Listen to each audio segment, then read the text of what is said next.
I learned about it through basically online searching. Ryan's sister had done some research in the past on different places for somebody else that we knew, and it didn't pan out that they went. So this was always a place that we had in mind, and so when she brought it up again, it was this and another place, and we said, well, we've heard good things about Sovereign, so just decided to give it a shot.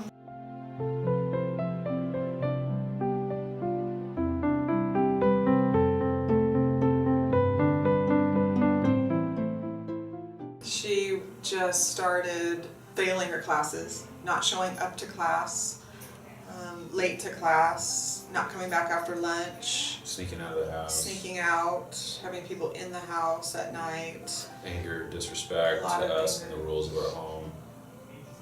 And then she Shutting us out, pushing us away. not caring that we know that she's doing drugs, and a lot of denial, and also denial, and then putting it back on us, and then Reflection and blaming. I had to call the police on her because she was getting out of control. She broke her bedroom door, she broke the front door. So first time I ever had to call the police on her. So that happened, and when that happened, I said, that's it. This is beyond. When you see that anger and the noise the door made, it was just like, it's beyond what we can do now. Correct. I had to make that call, and once I made that call, I knew from then we would make this decision, and I don't regret a second of it.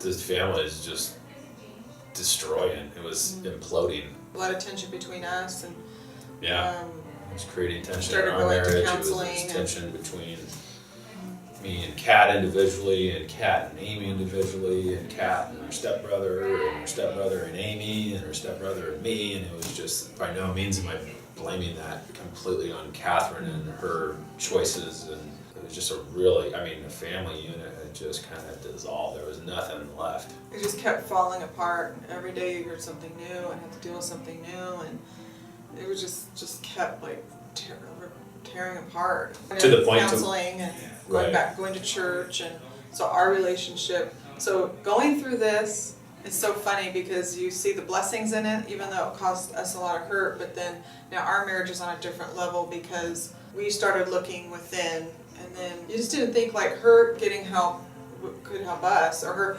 going through all this process would help us at all, and as being a married couple, but it has. Well, and I think that having the distraction of Kat's chaos removed from the house has allowed us to focus on what we need to do in order to have a successful marriage for the rest of our lives. It's hard to balance between work, being a parent, being a wife, being a husband. It's hard to balance it all. You feel like someone's gonna get left behind. Someone's gonna get on the back burner, so it's hard to. So that has been a blessing that we were able, since she's been here, knowing that she's been in a safe place. We know where she's at, she's not using. We miss her all the time. But that's healthy. Gives us the chance to figure out our end of it, make sense of it all. She's missing us too. Genuinely. When it was taken for granted. So, yeah, when we were just taken for granted and shit on, excuse my language, but that's what it is, you know? And this has refreshed, hope that she's gonna have a chance at living a healthy, meaningful, loving, respectful, honest life. It's not a guarantee, but this has shown me that there's a lot of hope, versus 2 months ago. Hope was a very far-fetched thing.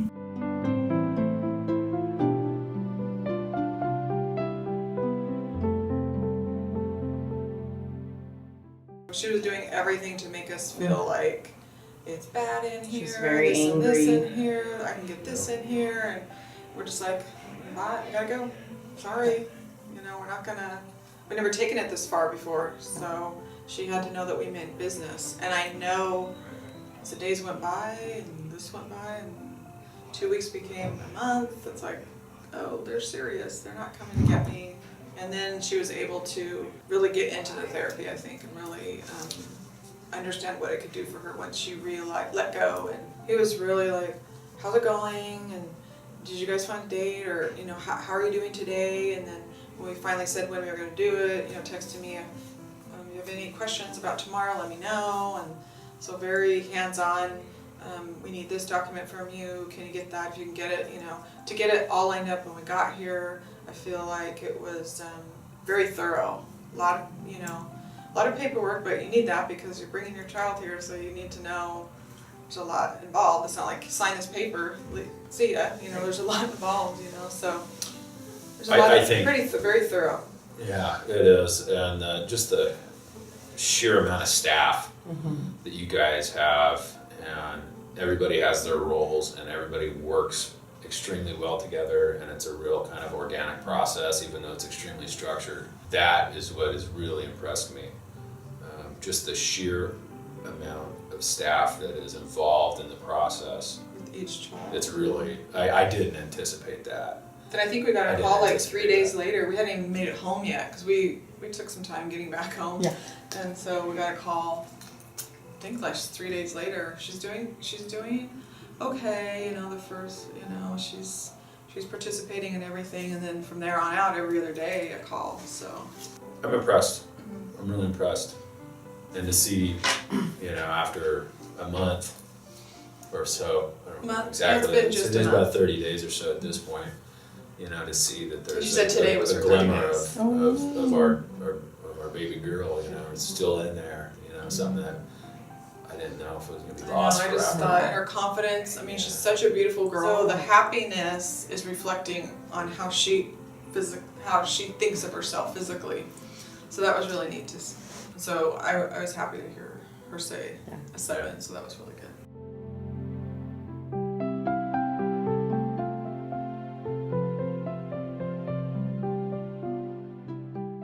I think it's the multifacetedness of the treatment process, from the mental health standpoint to the addiction standpoint, not only to drugs, but, the social implications of things, the addressing of, the social media addictions and internet and phones and all of these, social influences that are out there that, we as a member of society can't largely control is happening, but these kids are all subject to it, and there's so much.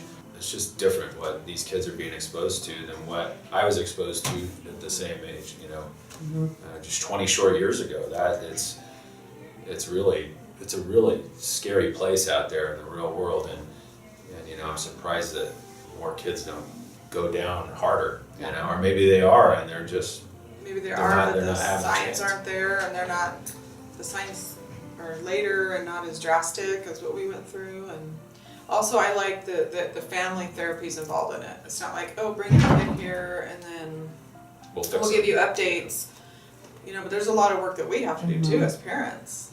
We're together, every week doing this therapy session. Then you're able to come here, and then like this week doing, all the IFP and just all the meeting the other parents and hearing their stories. And we didn't dig deep, but deep enough to where, things were talked about. And the whole therapy situation, because then Catherine sees that, okay, it's just not me in here.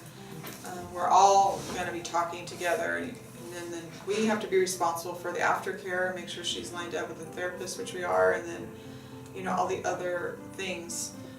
You just can't leave, okay, you're good, go home, and then we're just set up for failure because our work has to keep going. So us as parents have to wake up and, keep the ball rolling, and we have our homework to do. So the whole family's involved.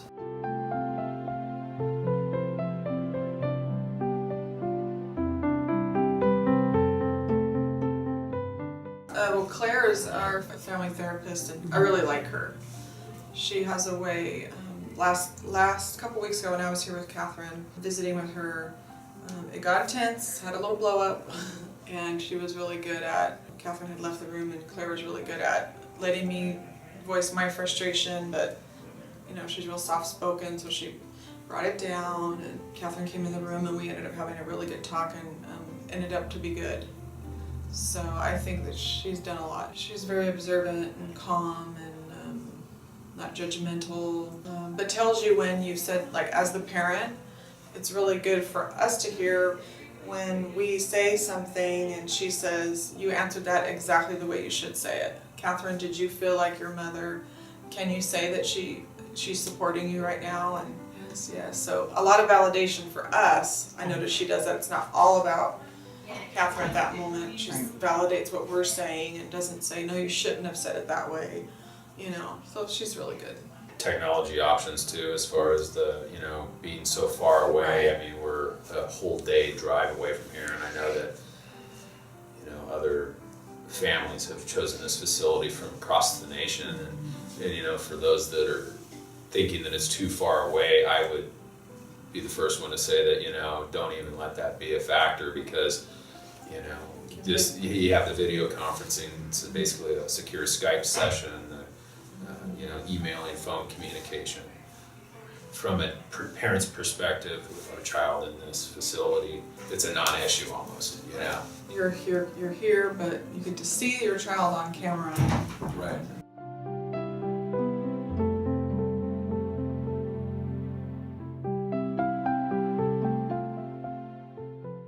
I kind of learned that there's always something under the surface of what's kind of said when she tells us something and she's upset about something. It's really not that issue, it's something else.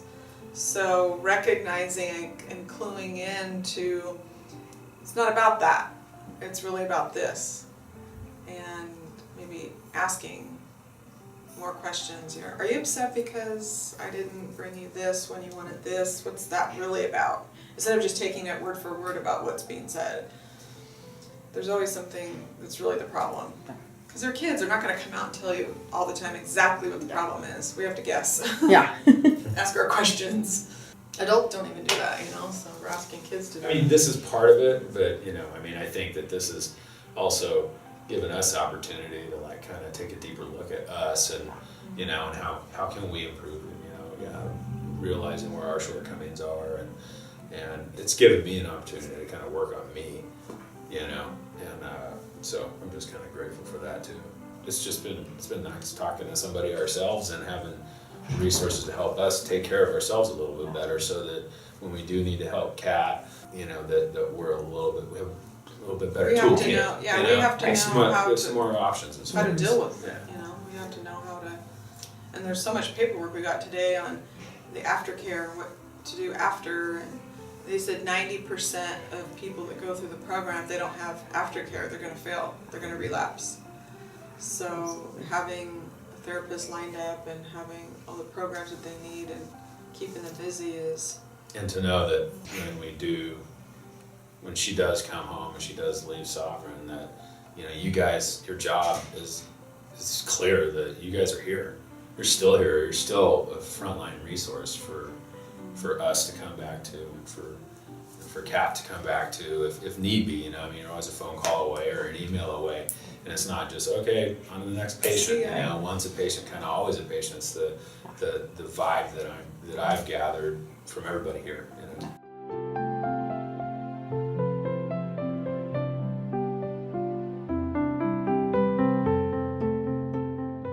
Like I said before, it's given us the hope that there's gonna be some beneficial changes.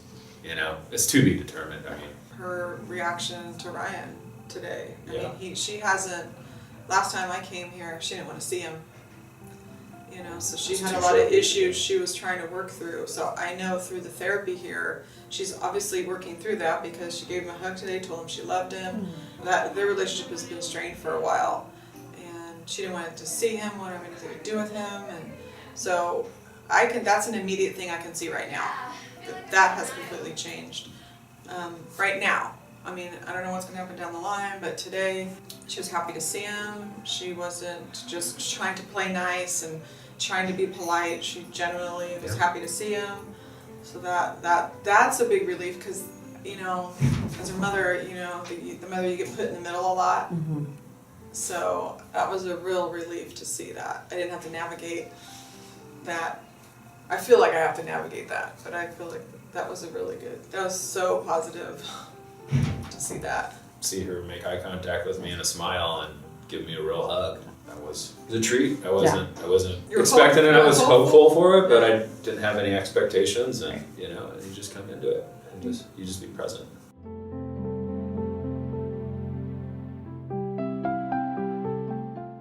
I've seen that she can smile again. Yeah. I've seen, She remembered how. I have seen love beaming from her heart again. And I've seen that she has a little bit more, she has some confidence in herself Oh, again. definitely. That's- She's not That's so- immediate changes that I've seen.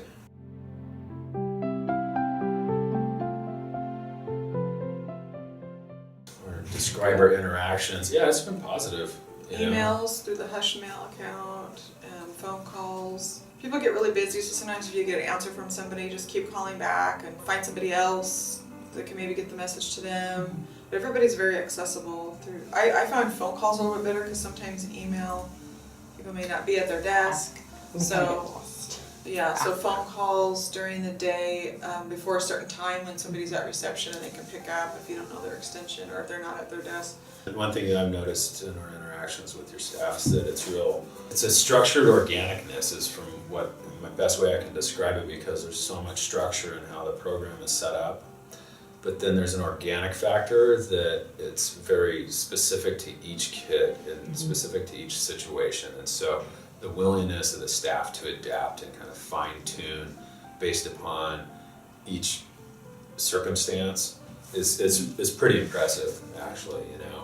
The willingness to adapt and fine tune is just really, I've noticed that, and it's really, you know, There's a lot of it's staff commendable. involved in I'm sure that other programs are similar to that. Never been down this road before, but you know, from what I'm seeing, it's really, you know, it's a structured organic. There's a lot of staff involved in one child. The And then we try doctor to- to yeah. the caseworkers Medical to house. medical Yeah. to the therapists. There's a Yeah. house manager 24 hours in Yeah. each house. There's just a lot. There's a lot. Yeah. It's not Yeah. one person that they No. report to.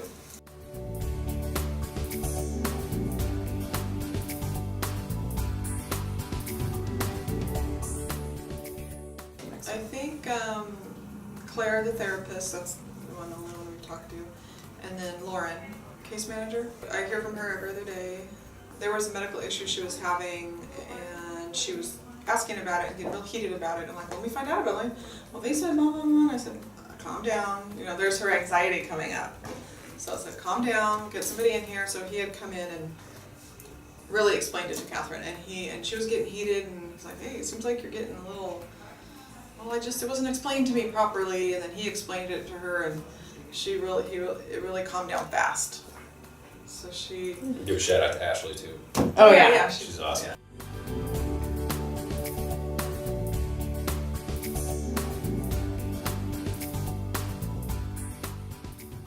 Just do it. Just If make you're the call thinking and do about it. it. Just do it. Find the courage. It's so Find hard the to courage. get them here because they don't want to come because they think they have it figured out, and they're going to make you feel like you're the worst parent in the world. You turn your back on them. They might even say they hate you. Don't feel like you're Just alone. do it, because that's their addiction talking, and because they won't be able to be around and use if they're taken away. It's not really about you at that point. They're not thinking about being away from you. They're thinking about being away from their substance. That's the way I feel about it. And then they'll use anything they can to make you feel guilty about it. It's really the best thing.